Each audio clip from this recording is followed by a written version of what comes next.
Welcome to Sports Connections with David Smale, a podcast that brings fun and interesting connections throughout sports.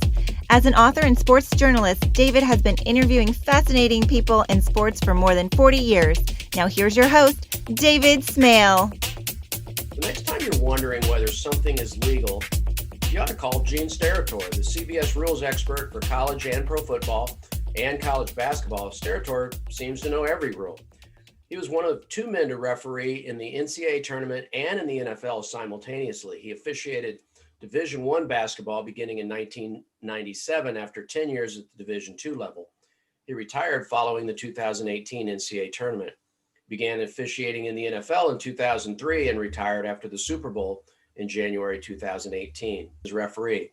He officiated 226 regular season games and 7 postseason games. He was the alternate referee of Super Bowl 44 and was chosen to be the referee for Super Bowl 52, his last game officiating. He's probably best known for his interpretation of the catch rule that later became known as the Calvin Johnson rule, and for the time he used an index card to determine whether the Dallas Cowboys had made a first down late in the game. Following his retirement, he transitioned seamlessly from the field of competition to the broadcast booth for CBS Sports. Now, whenever there's a review of a call on the field or the court, the CBS broadcasting team turns to Steratore for an interpretation. He'll give a detailed yet simple explanation about whether the call should be confirmed, overturned, or simply upheld. I feel like instead of saying welcome, I should say, let's go to Gene Steratore in New York for his interpretation. But I'll say it anyway. Gene, welcome to Sports Connections. Thank you, David. Thanks. So tell us about your athletic background. Did you grow up playing any sports? Oh, yeah. I was a 3-sport high school athlete. I was a 3-year letterman in football and basketball at my high school. And I went to Kent State and participated in football for a couple of years there prior to my kind of hanging up the spikes and participating as an athlete in sports, and then transferred into officiating after that. What was your favorite sport to play? I'm guessing football because you took that the farthest, or did you have another one that you liked more but just weren't as good? You know, I think it evolved for me. Early childhood was baseball. I was a pitcher and really enjoyed youth baseball a lot. Then basketball in my area of southwestern Pennsylvania was really a good hotbed for high school basketball. So I really enjoyed basketball as well. But as a quarterback, had the opportunity to start very early in my career quarterbacking, and that did grow on me. And football was kind of my love from around my sophomore, junior year on. We were very successful in basketball and football, just in southwestern PA at that time as well. The competition level was so high that to finish 500 in southwestern PA in the 80s, late 70s was a big accomplishment. So it evolved, in different ways. I really enjoyed basketball. I think in the sense, David, basketball, you can go out in your backyard or on the driveway and create your own game within the game. So to participate in that sport, it didn't require someone else a lot. So I think I really enjoyed that from a therapeutic sense of enjoying the game, but the intricacies of football and quarterbacking and those types of things intrigued me because there were so many layers to that position. So when people rattle off the names of the all-time great high school quarterbacks in Western Pennsylvania history, Namath and Marino and Kelly and Steratore, do you get included in that? My older brother Tony, who's just finished his 20th year as a back judge in the NFL, played against Montana. Danny was 2 years ahead of me. Jim Kelly was 2 years ahead of me. As you stated, Joe Namath, that's as a child, seeing Joe Willie from Ambridge, Aliquippa area put white shoes on in 1972 or 3, and to look back on that now and think, wow, how out of the box that was, right? Yeah. And then we look at the swag that they wear today. They have more things from their elbow to their wrist on than we ever put on our entire bodies back then. But but it was that. And Western PA was a hotbed, and Pitt was really good. Penn State was very good. All of those elements were playing. Tony Dorsett was from this area, so you're right, Dave. Like when you go down the list of athletes, George Blanda was from 25 miles from Pittsburgh. Wow. And it's kind of between where I grew up and Pittsburgh. So that it just continued and never stopped. And I think that's one thing we've lost a little in this area with the loss of a lot of the blue collar work, and some of the communities have gotten smaller. But the still Friday night lights in Western PA is still Friday night lights in Western PA. So let's transition. How did you get involved in officiating after your playing career was done? We were blessed as a family. My father, and my father, who passed away last year. My dad refed 3+ decades of Division I football and basketball. So officiating from a 7-child family and getting in that old station wagon with the wood doors and driving to an Ivy League game when I was smaller, being on those campuses, feeling what that was like, the whole atmosphere of it, not just the game, but the campus. And my mother made sure that part was also integrated into the experience. But then the irony of it was, because it was your father and he was bigger than life, didn't matter what game you were at, you were watching your dad. Yeah. So kind of indirectly, you became part of that officiating feeling and didn't even realize that.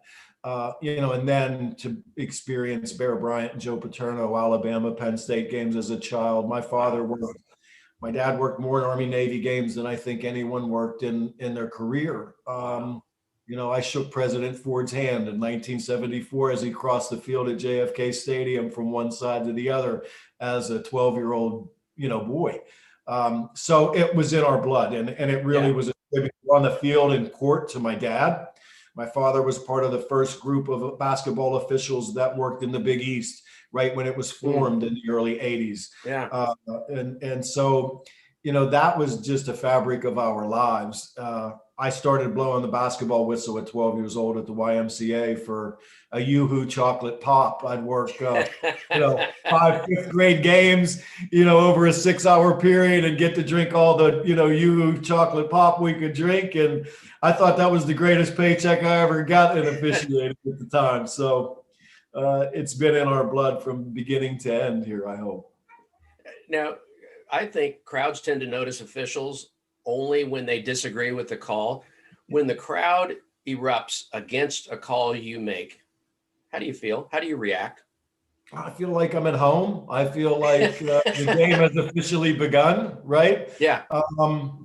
And it's the sense of, I think a lot of people, it's difficult in a larger photo of the whole thing is, you're the authoritative figure on this event.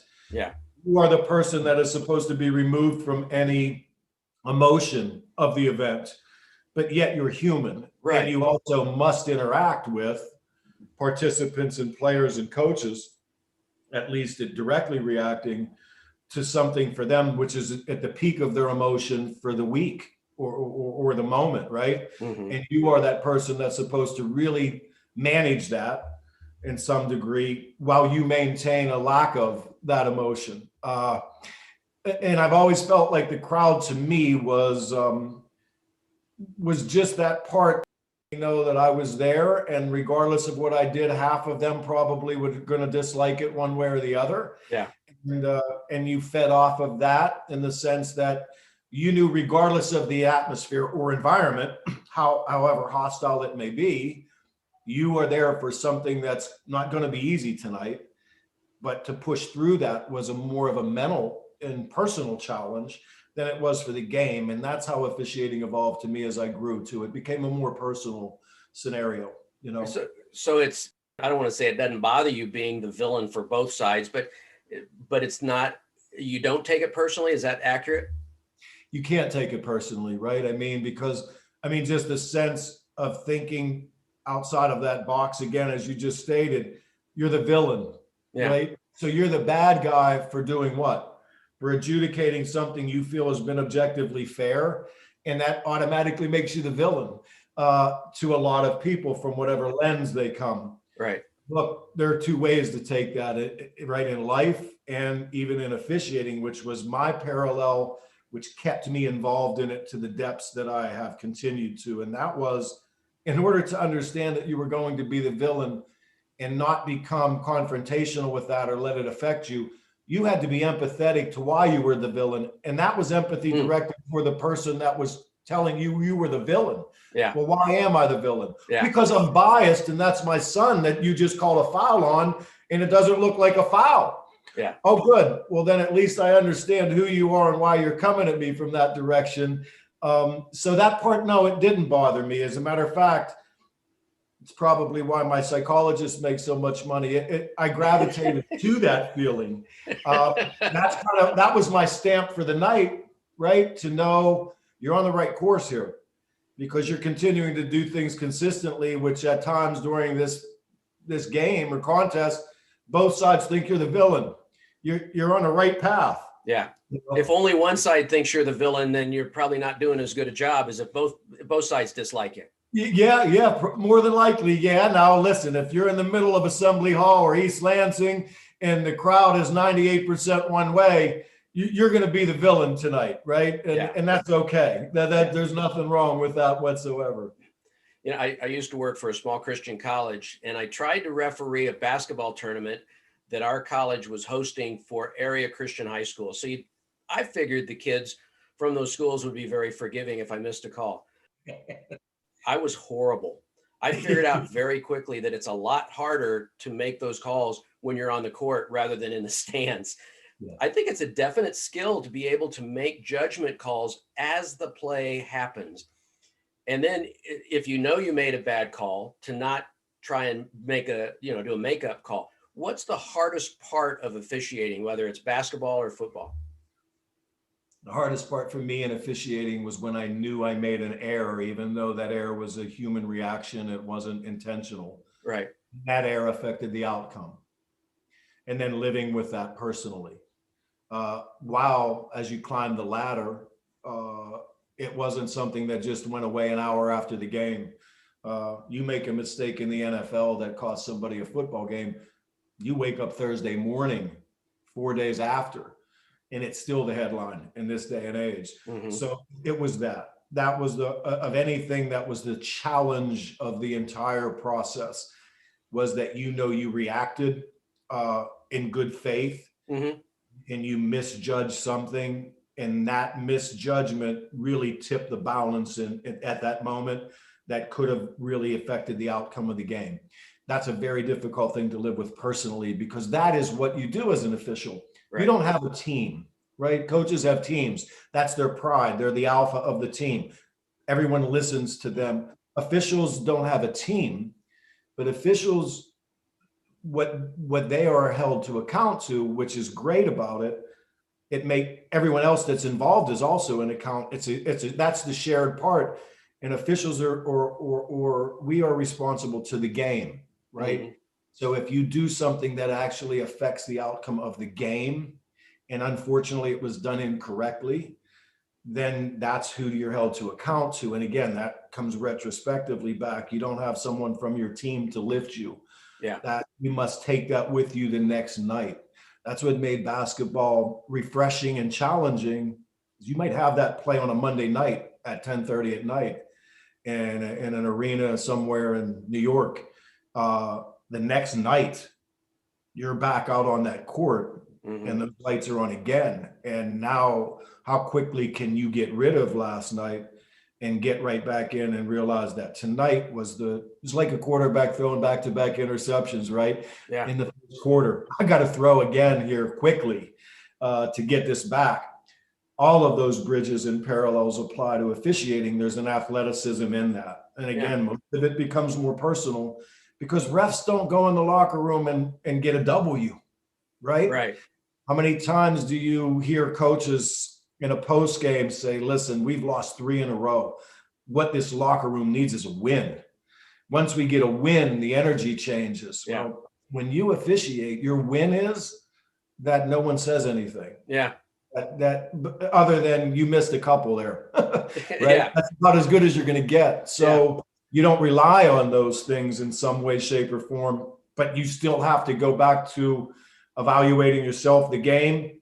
Did I do what was right for the game at the moment? And you kind of feed yourself in that moment, right? And then you move forward. That's a great answer. It wasn't the direction I was thinking about, but that's really like a 30,000 foot perspective on carrying it from one game to another. I want to re-ask the question, and I do appreciate that answer very much, but I want to re-ask the question: what was the hardest part in game of, if you make a bad call or a call that you say, I look back on it, it's a timeout and you can see, okay, we made it and it's not correctable at that point. What's the hardest part? Is it not doing a makeup call? Is it a particular element? And we'll ask about particular elements of each sport coming up in a bit. But about the game, what was the hardest part in game? It was the understanding now that individually, I've never worked a sport where I was the only official. It was either a 3-person crew or 7-person crew. Right. When that mistake is made on the court, whoever it was that made that, you are all collectively one unit. So it is the immediate bounce back at that moment to maybe not go right out in a basketball situation and tell the coach, look, I'm not going to miss this on the other end just to make it even. I missed it. On the other end, it was getting right back on the rails, right back on, right? Yeah. I mean, immediately. This isn't we'll get back into the rhythm here 6 or 7 minutes from now. No, this thing has to be fixed within seconds. And we need to move on without that conscience again, but not pushing it off as if it weren't something so very important. It was. Right.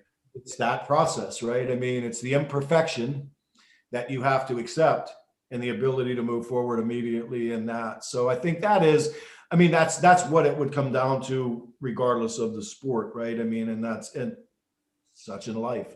So I think that's interesting, Gene, because I don't know how many people recognize that the officials, well, first of all, I don't know how many people recognize the officials are human beings with emotions. I was going to go there. I'm glad you said that. Yeah, that's exactly right. But secondly, that officials have conversations with coaches, I blew that one. I'm sorry I blew it. I'm going to do my best to not blow it again. So does that happen fairly frequently? What's the took that advice from my mentor and my father, who said, listen, that was the part of officiating that I loved more than anything at all. Play calling's play calling, right? As you rise the ladder, you are probably rising that ladder because you're efficient in your play calling and accuracy, getting the plays right. As you climb, play calling was a given. You're supposed to get 96% right? Now it's, how do I manage this? How do I manage these superhuman athletes? How do you manage the 4%? Correct. Yes. Now, what happens when you make that mistake? The back and forth that you have with coaches during a game, to me, and players throughout that contest, is truly what does define you as an official. No coach thinks you're going to get every play right, and no coach will get upset if you don't get every play right. But they need to understand, trust, and respect that what you're doing out there is in the best interest of all parties. Now, when you miss it and he's right, the emotions in a basketball arena, or he's going to gyrate, the camera's going to go to him, everyone's going to love this entertainment. Yeah. How do I maintain myself knowing I'm wrong, but not let him railroad me out of here where I lose confidence of everyone in the building or respect? So you let them do what you might let high-strung adolescent do it for a little while, for a moment or two, because you've made the mistake. But then there comes that way of making that quick look at someone as you're in the middle of putting the fouls to the table and letting him know that this isn't good, and then getting there, right? Yeah. Now go approach it. You must present yourself to that situation immediately. And I always did it casually with my hand over my mouth so lips couldn't be read. Yeah. Without disrespecting a coach or letting that show, and then saying to him, I missed it. Okay, I've missed it. You're right, I've missed it, but we have to move on. And then hear something back because it's appropriate to get that back. But my dad always said, if you're going to use that, don't throw that out there in the first 2 minutes of the game. You got too much game left, right? Yeah. But I think acknowledging that, what can a coach say to you? Once we get to that place, what is the response? Those are the back and forths officials have as they grow through this fraternity with veterans in the car driving home from a small college game. You said this to the coach. He went crazy. What did you say? What about if you said it this way? Maybe you present it this way. Yeah. And then that became, to me, that became what I loved about officiating more than anything else. It was that. It was the managing of that verbal judo in this environment. If I can manipulate and master that while still being human and knowing I'm imperfect, then now I'm accomplishing something again that is good for the game. And then when coaches would get out of hand, even after a miss, that was always my most important line that I would use at any time when a coach was right or wrong. I've heard you. We've had our back and forth, but if we keep going right now, it's not good for this game. So now I'm being held to that higher power, and so are you. Now, if we go past this, I've already told you this isn't good for the game. Trust me, out of respect, that I know what's good for the game. And this back and forth isn't. Now, from this point on, if you continue, we've left the old subject, and now we're moving into a new place. So it was that way of moving through.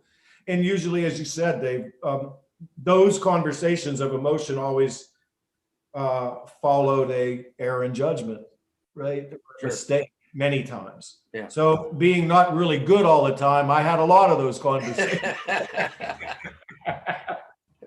Well, I'm not going to comment on that because I thought you were a great official, but a great referee as well. Which was the harder sport to referee for you personally, basketball or football?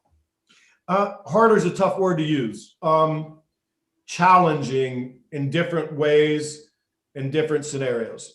And then the intertwining of both of them in a very unique way, which I think helped me. I know it helped me be able to do two at the same time and get positives for one sport by working the other.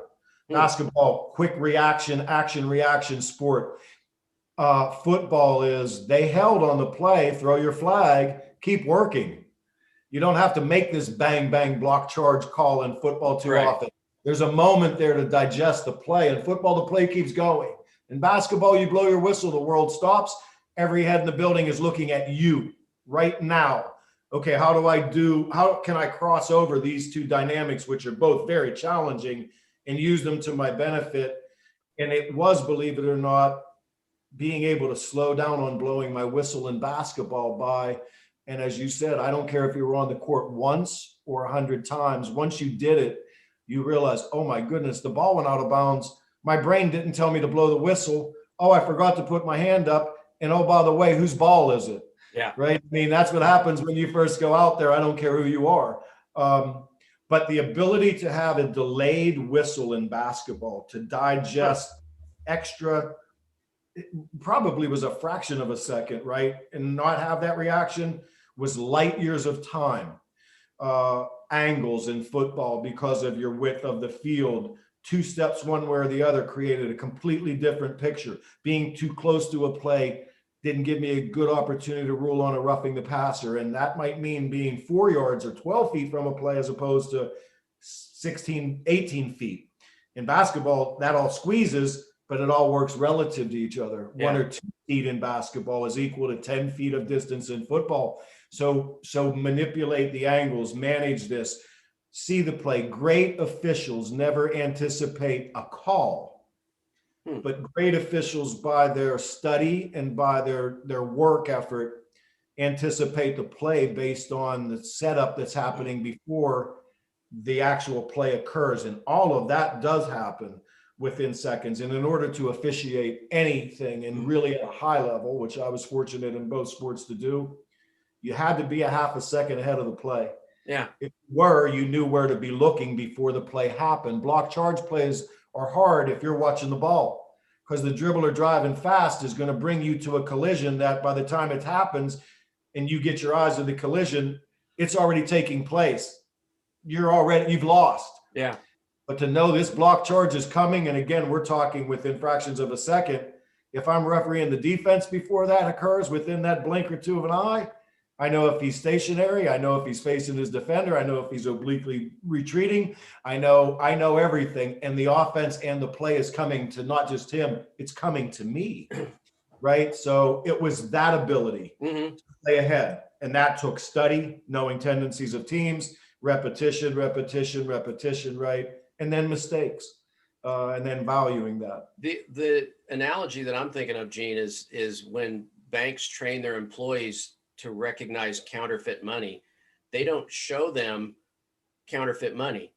They have them study real money so they know every square millimeter of it, so that when something comes in that's not there, that's not real money, they recognize it. Is that the same thing that know you're not anticipating a call, but you're anticipating, okay, this guy's driving to the hoop and that guy wants to stop him. We're going to have a collision. I need to be prepared for that. That's exactly what it is, Dave. That's very well put too. And I think the way that you even phrase that is they've taught them to look at what is legal in every way, shape, or form. Yeah. So that when something illegal starts to creep in, is something as minor as what you said, a dot on one of the letters in the entire sequence of a bill, right? Yeah. It jumps off the screen at you. Same exact. The default in officiating is the no call. The default's the no call. Yeah. Take me to creating the call, right? And now, again, probably in the same way that you squared that, I think that makes sense as well to me. Yeah. Is the block charge the hardest call in basketball? Probably in its bang bang sense of the word, but from the officiating window, to me, the hardest call is when you start to make decisions on the plays in all sports. This is what's wonderful about all sports and officiating regardless. We don't referee the entire game by the letter of the book. If we did, the game would be no good. Right. It would be too technical and we wouldn't allow, right? So we don't want to, let's put it better this way. The speed limit's 45 and you get pulled over going 46. Are you going to be upset with that police officer? Yeah. And why? Well, the speed limit was 45. I was going 46, but can I go 50 if it's 45 and then we can talk later? That analogy and parallel I drew in officiating, right? So it was within that 2 to 3% of whatever you label it, gray area, 50-50 play, whatever that is. How do I manage that gray area consistently for the best, for the betterment of the game as it is being played tonight, right? And then in there lies, to me, the most challenging call. And a lot of times that could be in basketball, a guard pressuring a dribbler and really not fouling him, but jabbing him with his hand in a nuanced way that's going to create something for the rest of the night. When do I blow my whistle and say that's enough? And then even more so, truthfully, Dave, because you are at the third team in whatever sport you're working, everyone else has to be thinking that same way tonight. Yeah. That's the preparation, right, that you try to do, because I can't see what my other officials are calling. But the trust factor that we are all staying very close in that gray area that is above the technical, what is a foul and the technicality. Right. Can we blend this together and make it consistent on both ends all night so the athletes have a good idea of where to play and we're not over officiating this thing because technically it's this. I get it. Technically they hold every down. I know. Right. But when is holding become disadvantage? When is there restriction that rises to the level that I got an unfair advantage on my opponent or not? That's the art of officiating. It can't be a science. Officiating can't be black, white. Now there are plays that are, right? Right. Personal fouls are personal fouls. I don't care where it happens on the field. You clip somebody in the back of their legs and safety's an issue. It's a penalty 60 yards from the player at the point of attack. Holding on a wide out, isolated out in the middle of nowhere on a screen play, a little bit of restriction there springs this guy. Yeah. Okay, we need to work that hold on the outside a little tighter than this offensive guard or tackle that has his hands mushed up in someone's face a little bit, but he's also getting mushed himself. And in between that dance, I used phrases like, you were happy to be there. You know, both of you were fouling a little and you both were kind of happy to be there. Let's move on, right? It's those judgments. It's that dissection that constantly is taking place in basketball. It's off the ball fouls. It's squaring up for rebounds. It's hand checking.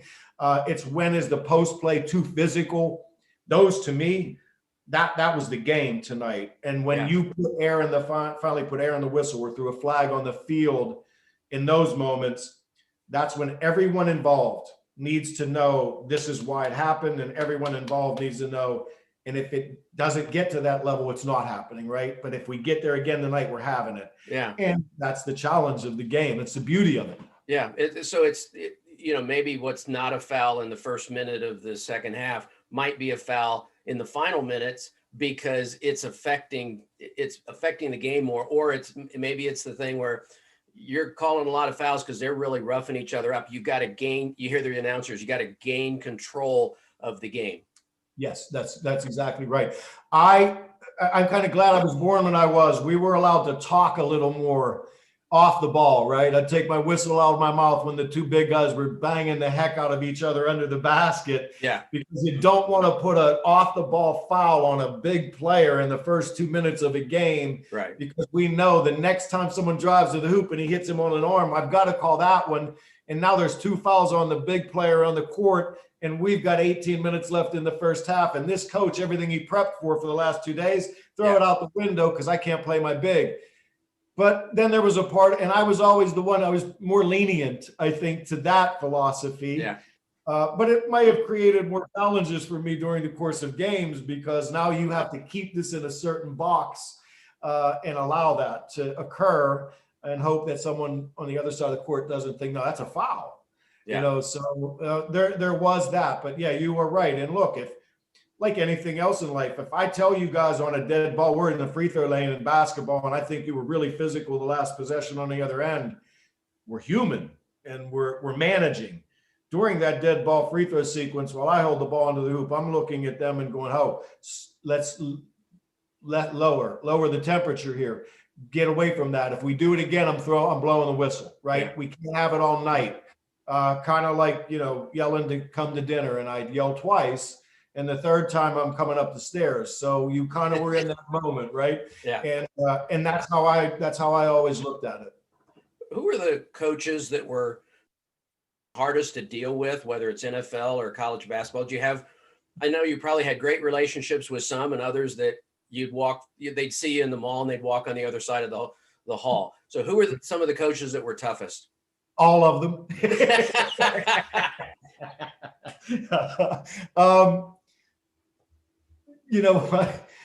This will sound really crazy. I had more difficulty with the quiet coach. Really? That I couldn't read his emotions or her emotions. I refereed, Division II women's basketball the first 3 years I worked college sports. It was a great place to learn and how to learn and see the game from another window, which was really good as well. The hardest coaches in anything were the ones that weren't fair and the ones that just took you to that place. But see, I didn't look at it like I have to figure him or her out.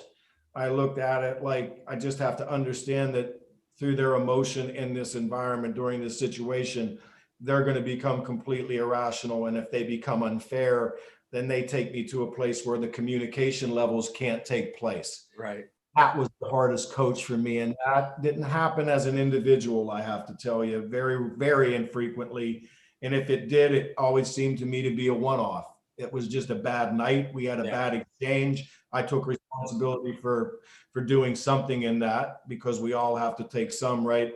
But it was just kind of flushing it and moving through. But when they were unfair, then you told them, then I would tell them, we're done for now, because what you're saying isn't making rational sense. Right. You're not being fair. The rest of it, I embraced it. And it went from Bruce Arians. I was the worst roughing the kicker referee in the NFL, probably because of basketball, because I felt like punters were always taking flops, but running into the kicker is a foul. And I had it where I missed it twice in two different, this is a perfect one extreme to the next, right? Arizona, and Coach Arians was in Arizona. I didn't call it. Quarterback spun like he got hit, by the biggest blindside in the world. And they did hit his kicking leg very, very slightly. And it spun him, or not as much, and I didn't call anything, thinking he was over embellishing. Coach Arians is, after punching for timeout, his jugular veins are coming out of his body. He's telling me everything that I'm worse at in life. And I loved every moment of it. And he was wrong, or I was wrong. And then 2 or 3, maybe a year later, the same occurred with Marvin Lewis at Cincinnati, who was intense, but not in a Bruce Arians intense way, right? Just having the same miss from my end.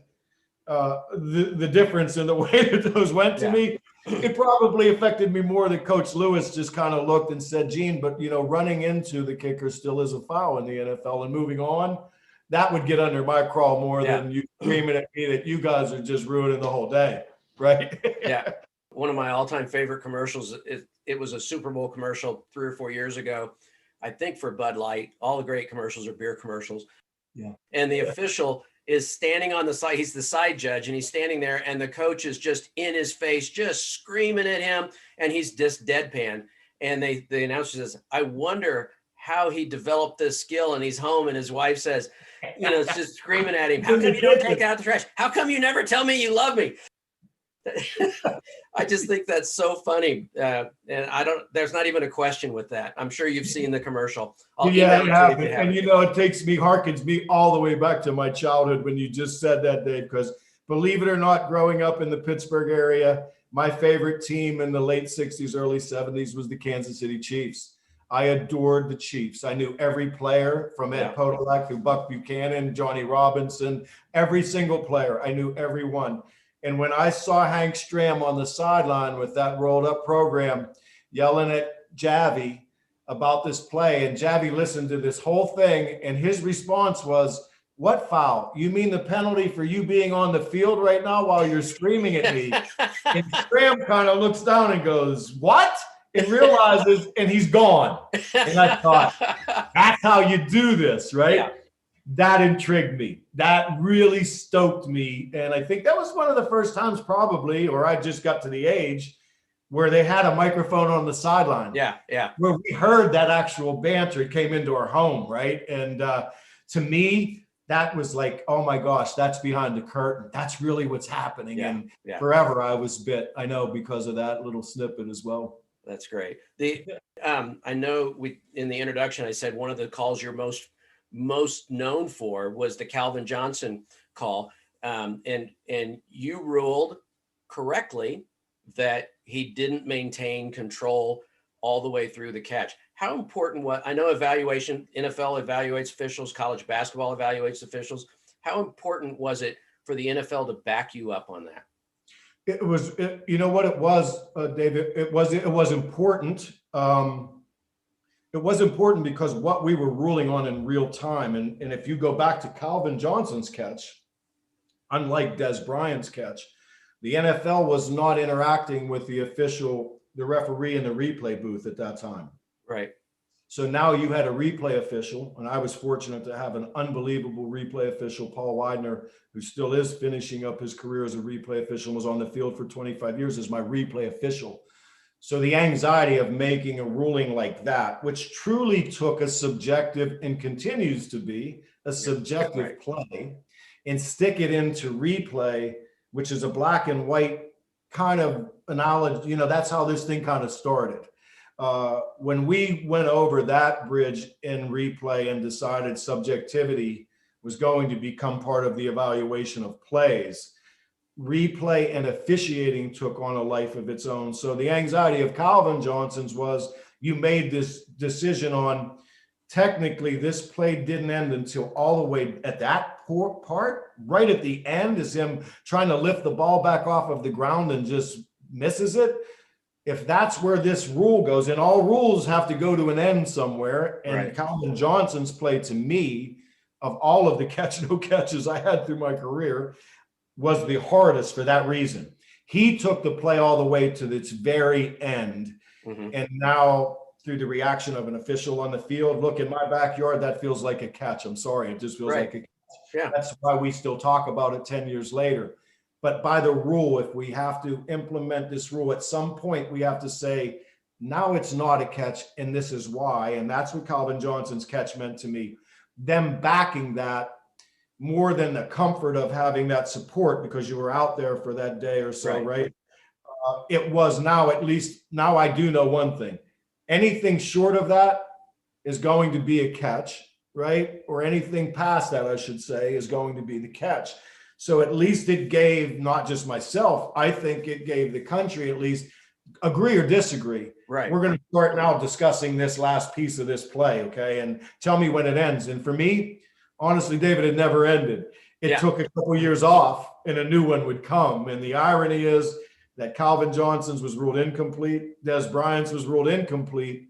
But by the time we got to Clement and Zach Ertz, both of those were ruled complete. So it probably was best for me to retire at that point, right? Someone finally made a catch and replay. For me, Zach Ertz, okay, I'm out of here now, you know. And I was going to ask you, you know, was it hard to step away? But because you stepped away basically at the same time with college basketball and pro football. Yeah. I never like to say that something that I did outside of family or those hard decisions are one of the hardest decisions of your life. Outside of those decisions, which we all have in our lives, this was the hardest decision in my life. And the reason it was is because for 35 years of my life, that was, look, we have jobs. A lot of days we wake up and think, you know, I wish I didn't have to go to work today, but I've got to go to work today. I never officiated for a living. Officiating to me was my passion. You know, some people like to fish. Some people like to go bowling. Some people like to play cards. I like to officiate. If I had what to do on my leisure, it was officiate and interact with athletes like this and stay fit and challenge myself. So to sit down and contemplate leaving this, and truthfully in the officiating world as well, I left at 55 years old, which in an athlete is the peak of their career. When you're an official at this level, it takes you 15 or 20 years of experience to even have a chance to succeed in both Division I basketball and the NFL. So if you started right out of college, that puts you in your low 40s to if you started right from Jump Street, right? And now your career, if you stay in great shape physically and nothing tragic happens injury-wise, and you can live a healthy career in football or basketball and officiating, from your mid-50s to first couple of years of your 60s, that 6 and 7 year window, that's your prime. You're seasoned, the atmospheres, you understand things of the game that is such a level. I walked away at the peak of my officiating career. And truthfully, to walk away and throw everything that I could do in the next 10 minutes, go work a football game. I know I could, right? And to wipe the table clean and go into a completely new endeavor with absolutely zero experience in your mid to late 50s. I love the fact that I have 3 beautiful children and a wonderful fiance, and all 4 of them said the same thing. Of all the things that you've done in your life, we respect you more for doing this, because how easy would it have been to backpedal into maybe a Final Four, another Super Bowl, 5 or 6 more years and retire. Yeah. And you kind of wiped the table clean and said, put me on the biggest network in the world and the most watched athletic endeavor and do something you've really never done before with no training. Good luck. To them, that was the greatest decision. So, but I had some soft offers for the last 4 or 5 years of my career to move to television. So it wasn't something that happened all of a sudden. I contemplated it for 4 years and just kept making all the excuses as to why I didn't want to leave. Yeah. You know, but it fell at the right time. Network that I'm with, Dave, and the people there, and then developing this whole new fraternity of people that love sports from a little different window, and seeing how this is evolving with CBS and the support of everyone there. I am so happy that I made this decision when I did, and what it's allowing me to be able to kind of do for the game maybe, and officiating, and what they've given me the opportunity to do is tremendous. It really is. This coming weekend, CBS will be broadcasting the Super Bowl, and in your new role, you're still officiating, but you're like officiating the officials, or you know, it's completely different from being on the field. Does it make it more special, the fact that you'll be doing that for the Super Bowl? Yeah, it does. The Super Bowl is it's unlike anything else. And I'm sure you've witnessed a few yourself. And the championship games are really hard too, and special in their own way because it's in that home team stadium, right? Yeah. So those are differences, but there's nothing like Super Bowl week in the NFL and in sports. There's nothing like the just that whole feeling of that day when that day occurs. So I was blessed. The first year, as you mentioned, my last game was the Super Bowl. My first year with CBS, we had the Super Bowl. So I went right back to the Super Bowl the next year in a completely different shuttle bus and different preparation. And they were both so extremely and special for their own individual ways. And then the challenges that were going to be presented to you right before that event occurred were great and different in a lot of ways. But just like reffing, once the game starts and Jim and Tony kick off the Super Bowl and I feel them getting into their rhythm, and you hear Jim Rickoff and Mike Arnold and everyone from your ears into their rhythm, and you realize who you're surrounded with. And we're about to not only experience this personally, but in some way, shape, or form, also be part of the creation of what's about to come. That's when you realize, my gosh, is this special? This is history. These are historic moments, right? So, I'm pumped as ever to have another great day in Tampa here in a week or so. Yes. Is it hard to evaluate guys you used to work with to say he missed that call? Yeah, it's a challenge anytime that you have to call out a mistake to 100 million people, and you actually know that individual. I guess there's a little personal point to it, but you know what? I know this from officials. Hardest evaluators of all are them on themselves. Right. They know when a mistake is made, it's going to draw attention. From this seat, I can't be complicit to the mistake, and you can't spin every error into a human reaction or something like that. Misses are misses at times, and let's face it, how many cameras will be at our Super Bowl here in the next week or so, right? We'll be into the 50s or 60s. Yeah. So angles and wires and cameras and places where humans can't get, we'll see mistakes, and they will be brought into our living rooms, right? And run in slow motion. And they don't bring me on TV to say, look at this great call this ref made, Gene. Let's go in slow motion and see how well he or she made that call. It's the complete opposite of that. So you're human. You get back and re-ref the play from the person who's working it. If there's a window to try to explain or educate the country that this is a hard play for this reason, but then we see that the face mask was grabbed at the end of it and the angle was bad, I think what you have to say is, look, this is a mistake. And if that official had the luxury we all have right now to see this, right, he or she'd throw it. But it's still a miss. Let's not, we're not going to pad it. It's a mistake. The ones that are harder. Just like when you were officiating, you didn't take it personal when people criticize you. You can't make it personal about the guy that made the mistake. That's right. That's exactly right. And I think the credibility on everyone's side of that, right? The accountability is the acknowledgement that it exists, and it does, and that's okay. Quarterbacks throw interceptions. Defensive backs get beat. When officials make mistakes, they just don't have that whole support staff behind them of those 80,000 in the stands that go, hang in there. I know you threw a pick, but the next play is going to be a touchdown. We're still with you, right? It's not that way. All right. I have one final professional question and then I'll wrap up with a personal question. The professional question: do you see the role of studio official expanding, continuing, or going away? In other words, will it be confirmed? Will it be reversed? Or will the call stand? It just stands. Well, I'm going to have to say confirmed, because by the NFL rules, if you say stands, we can't elaborate. So I'm going to say confirmed. I don't want it reversed for self-preservation on one end, but really for a bigger element.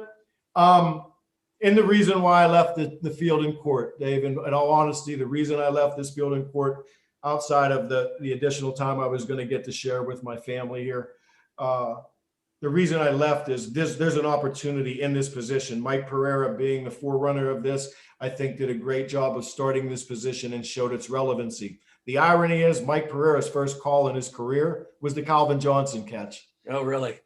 So Mike and I had that intertwining, and then 5 or 6 years after that, we were with each other having breakfast before the Packers played the Cowboys and said, look, no Calvin Johnson catch today. And we didn't have a Calvin Johnson catch. We had a Des Bryant catch that day. So we did intertwine. Mike hired me in the NFL and also promoted me to referee.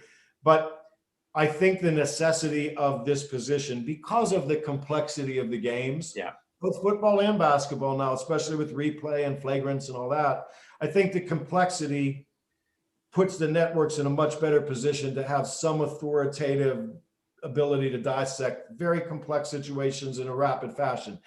Look, we all know that it becomes redundant to say, let's bring Gene in. Is it a catch or not?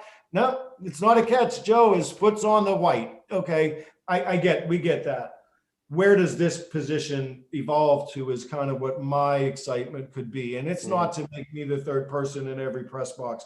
That's not what officiating is either in the game. Right. Officiating is 2% of the game.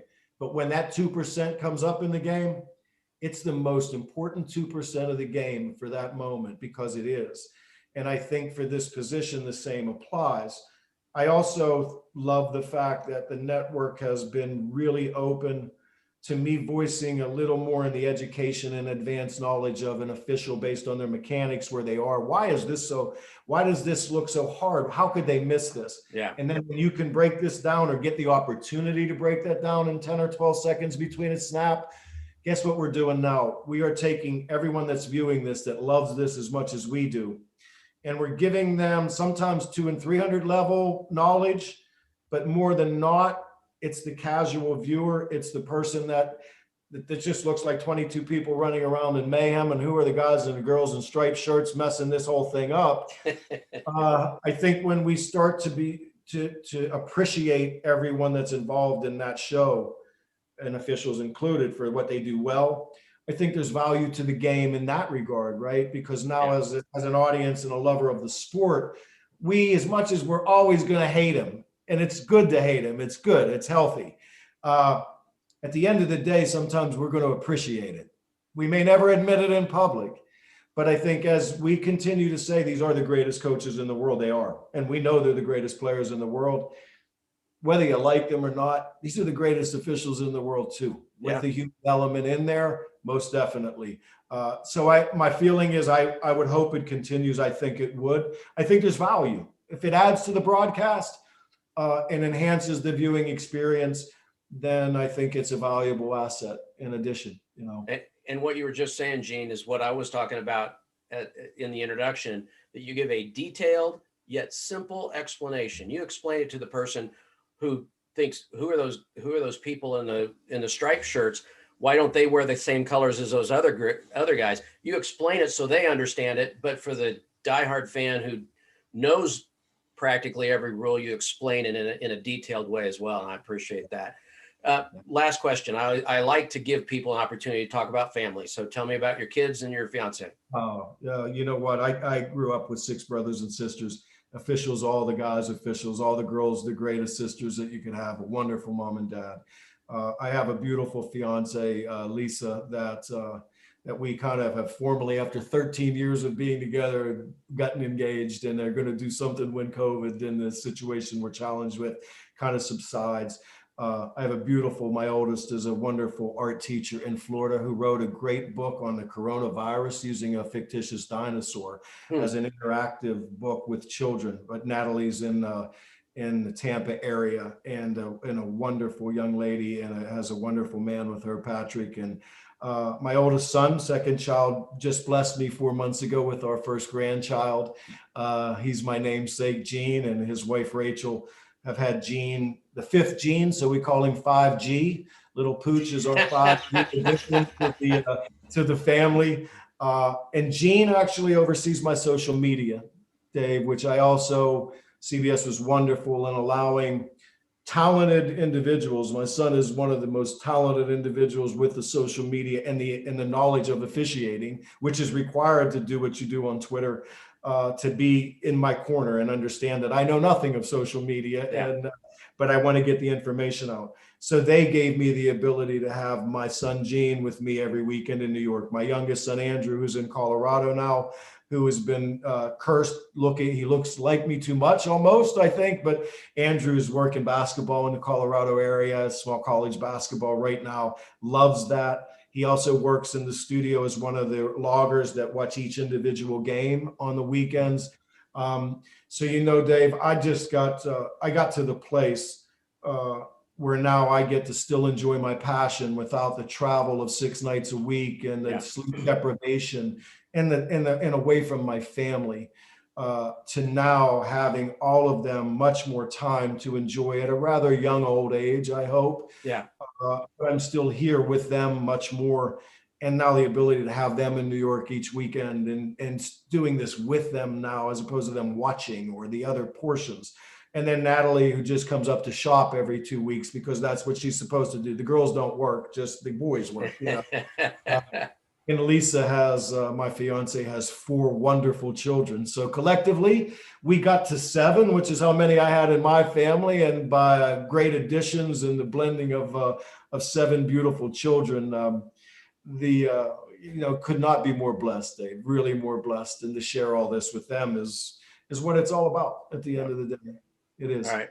Well, Gene, I appreciate the time. I've enjoyed it very much. I've actually learned some things. Many times when I do these podcasts, I'm just giving people the opportunity to regurgitate stories I've already heard. And in this case, I learned something today. So I appreciate your time, and I'll be watching on Sunday as hopefully, and obviously we're recording this beforehand. Hopefully you're getting to talk about great plays by my Chiefs. There you go. But thank you very much for joining us. Thank you. Talk to you soon. Thanks for listening to Sports Connections with David Smale. Make sure to subscribe, follow, and rate the show from your favorite podcast platform. You can learn more about David Smale and his work by visiting davidsmalebooks.com. Don't forget to join us weekly for new episodes. Until next time.